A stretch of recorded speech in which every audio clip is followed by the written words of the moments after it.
दर्शकों, ईरान तो धमकी दे रहा है, लेकिन डोनाल्ड ट्रंप क्या करेंगे ये किसी को नहीं पता। और डोनाल्ड ट्रंप सरप्राइज देते हैं, दुनिया जानती है, चौंका देते हैं। लेकिन इधर पूरी तैयारी की जा रही है। ईरानी बॉर्डर पर सुरक्षा सख्त कर दी गई है। फुल फ्रेम दिखाइए जरा, कैसे सुरक्षा का इंतजाम है।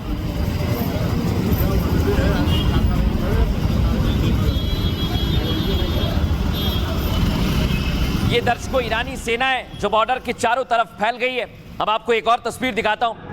ईरान में विद्रोहियों पर फायरिंग की जा रही है। ट्रंप मना करते रहे, लेकिन ईरान में प्रदर्शनकारियों को ठोका जा रहा है। दिखाइए, सुनवाइए।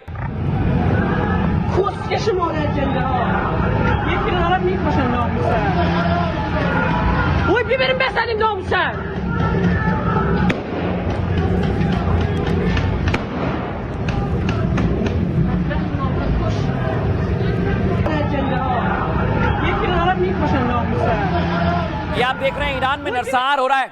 लाशों का अंबार लगा हुआ है, लाशों के ढेर लग गए हैं। ये डराने वाले भी हैं दर्शकों। अब आपको बताऊं दर्शकों, मैं ये तस्वीर क्यों है, क्योंकि खामनेई का विरोध बढ़ता जा रहा है और सरकारी भवनों पर पेट्रोल बम से अटैक किया जा रहा है। क्या वाकई डोनाल्ड ट्रंप इसके पीछे हैं? क्या इजराइल इसके पीछे है? क्योंकि खामनेई आरोप लगा रहे हैं।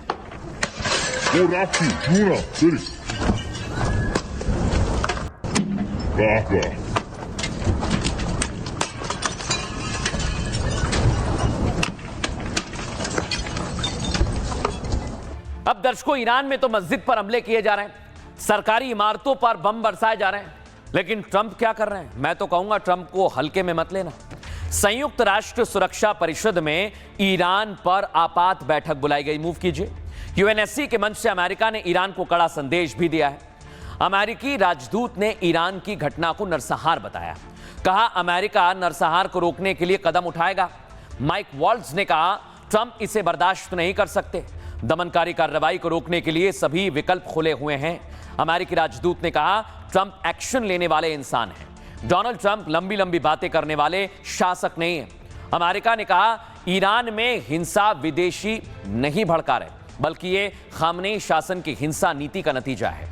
हिंसा, दमन और धमकियों के खिलाफ लोग सड़कों पर आ गए हैं। अमेरिका ने यूएनएससी में इंटरनेट ब्लैकआउट का भी मुद्दा उठाया।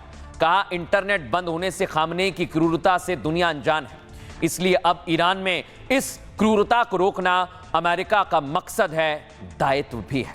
लेकिन यूएनएससी में अमेरिकी राजदूत क्या कह रहे हैं वो आपको सुनवाता हूं। President Trump is a man of action, not endless talk like we see at the United Nations.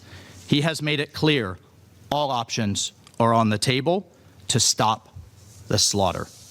And no one should know that better than the leadership of the Iranian regime. And I would like to address the allegation put forward by the regime that these inspired protests are somehow a foreign plot to give a precursor to military action. Everyone in the world needs to know that the regime is weaker than ever before and therefore is putting forward this lie because of the power of the Iranian people in the streets. They are afraid. They're afraid of their own people. Iran says it's ready for dialogue, but its actions say otherwise.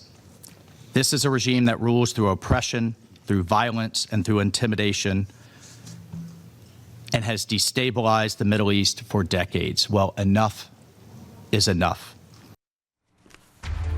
अब दर्शकों मैं आपको बताने वाला हूं, इधर Iran में जबरदस्त तनाव बढ़ता जा रहा है, क्योंकि ट्रंप के राजदूत ने कह दिया है हम तो कार्रवाई करेंगे। 3000 से ज्यादा उपद्रवी गिरफ्तार किए गए। दावा ये कि ये अमेरिका करवा रहा है। दिखाइए जरा फुल फ्रेम।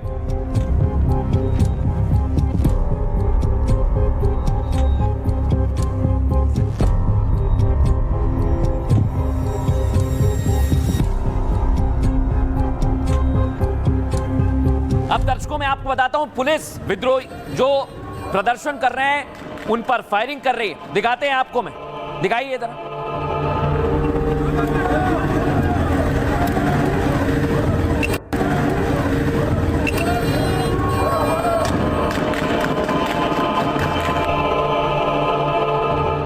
लेकिन दर्शकों लाशों का ढेर लगा हुआ है और ईरानी सेना कह रही है कि हमने हथियारों का इस्तेमाल नहीं किया। सुनिए जरा क्या कह रहे हैं। में